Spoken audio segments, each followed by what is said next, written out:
Greetings gamers, let's talk about party balance. And I don't mean that time my buds and I got shit-faced on a seesaw. Whether you lack players or there's just no way to get any of them to play a healer short of Russian roulette, there will be many times where your party won't have that perfect balance of skills and abilities to cover every situation. If you'd like to fix that, hang on, I should probably read this first. It is perfectly fine to play with an imbalanced party. Your GM has every tool at their disposal to balance the game around you. It is their job to cater to your every whim, and God forbid you meet them halfway and take any abilities that might make planning a session easier and more varied.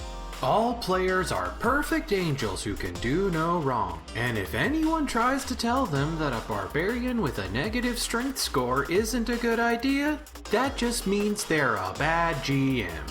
There, that should keep the Pillow Princess players out of my comments. Anyway, today's build is designed to borrow Unicorn Hunter terminology, fill in the gaps. Here's the concept. Your average player enjoys two things, hitting stuff and talking to other stuff.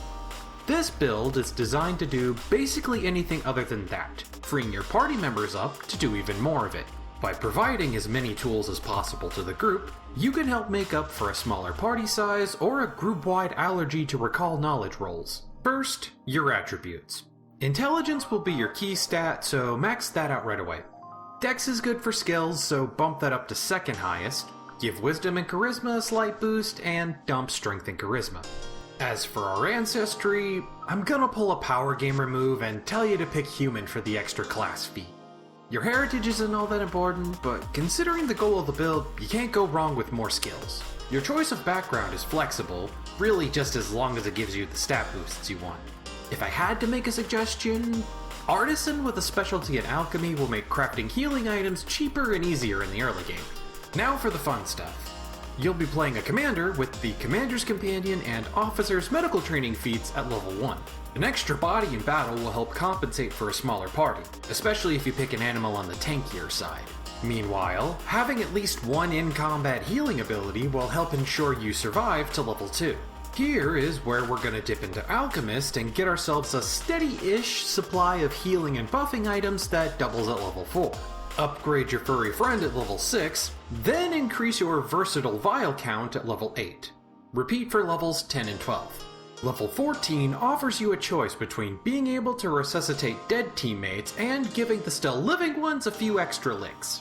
Fully upgrade your pet at level 16, preferably with the unique specialization that makes it talk so it's like you have one extra player character.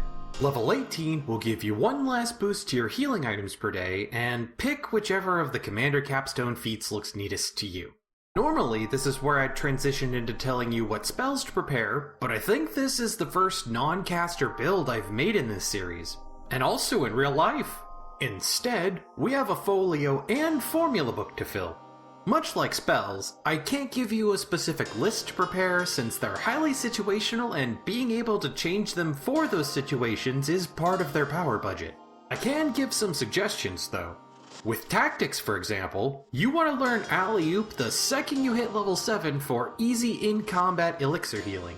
Other than that, you're most likely going to stick to giving one of your buds an extra attack and spending your last action on commanding your animal companion, so unless there's something that really benefits your specific party comp, the rest of your tactics are filler.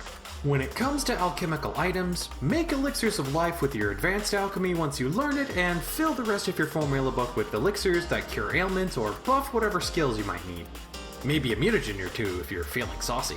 As far as magic items go, Battlecry has some magic banners that I assume also count as your commander's banner? Something to consider. Something else to consider is grabbing the Trick Magic item skill feat and stocking up on wands and scrolls to cover every possible shortcoming your party might have and bring true balance to your game. And that'll just about do it for this video. Like and subscribe if you want. Maybe watch some of my other content if you feel so inclined. I certainly wouldn't mind if you wanted to help me start making some money off this channel. Might use the money on a better setup so that I can make higher quality videos. Might use it on hookah and energy drinks. Who knows? I do. It's the second one. Okay, bye!